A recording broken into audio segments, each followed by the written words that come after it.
Brothers and sisters in the Lord, let me bring to your attention an extraordinary testimony of faith, narrated by Father Norbert, and collected by the writer Maria Winowska, a friend of John Paul II and a respected author.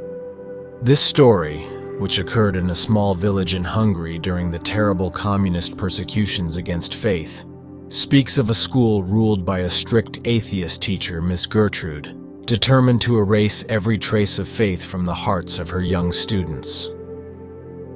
In this environment, where the truth of the gospel was constantly doubted, lived little Angela, a 10-year-old girl with a heart of gold. Every morning before going to school, she received communion, despite the priest's fear of the teacher's possible reactions. "It doesn't matter if I'm mistreated at school. Jesus certainly suffered more than me," said the girl with innocent courage. One day, the teacher, in her spiritual blindness, decided to test this innocent and pure faith with a series of questions. "What do you do if your parents call you?" "I go," replied the little girl timidly in a low voice. "Very good. You hear them call and go immediately like a good girl. What happens if your parents call the chimney sweep?" "He comes," answered Angela. Her heart beat fast, anticipating a trap, but she could not imagine what kind. Miss Gertrude continued with her questions. Her eyes shone like those of a cat playing with a mouse, looking so evil, so evil. "Very good, my little one.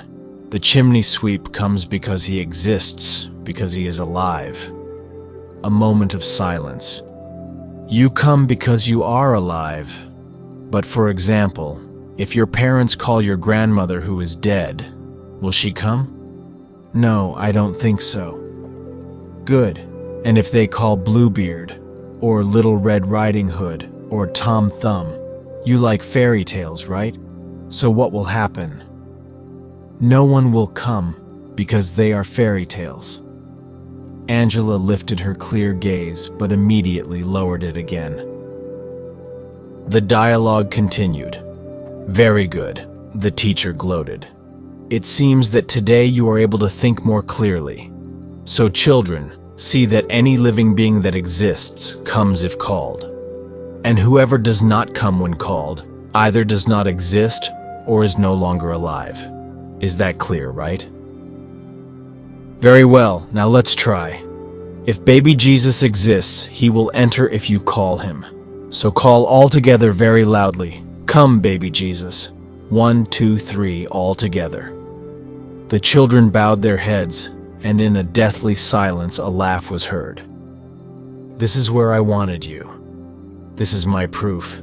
You don't dare to call him, because he doesn't exist, like Tom Thumb, Bluebeard, because they are simply fairy tales. Stories for old people sitting in front of the fireplace. Stories that no one takes seriously because they are not true."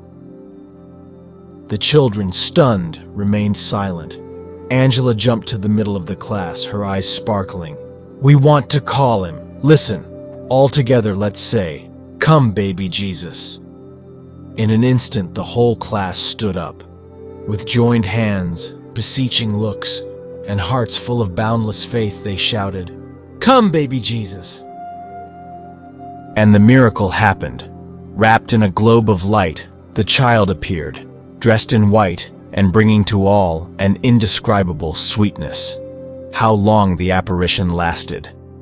At that point, the teacher seemed to go mad and shouted, "He has come! He has come!" and fled from the classroom, slamming the door. Angela seemed to wake up from a dream and exclaimed, "He has come, so he exists. Let's thank him." Everyone knelt down, moved, and prayed. The news spread through the village, and in the accounts of each child, there was absolutely no contradiction about the event. Jesus had come to their aid. The teacher, shocked, was admitted to a mental hospital where she continued to shout, "He has come! He has come!" Father Norbert was not allowed to visit her, but he promised to pray for her during the Holy Mass. Angela, after school, resumed her life with her family, helping her mother. This miraculous apparition transformed not only that class, but also the entire village.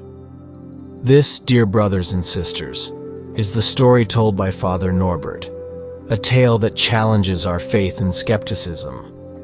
May it renew in us the belief that, even in the darkest places and most desperate circumstances, our Lord Jesus Christ is always with us, ready to reveal himself to those who call upon him with a sincere heart and pure faith. Let us know what you think in the comments, and don't forget to subscribe to the channel so you don't miss new videos and join our community of faith and prayer. May God bless us all.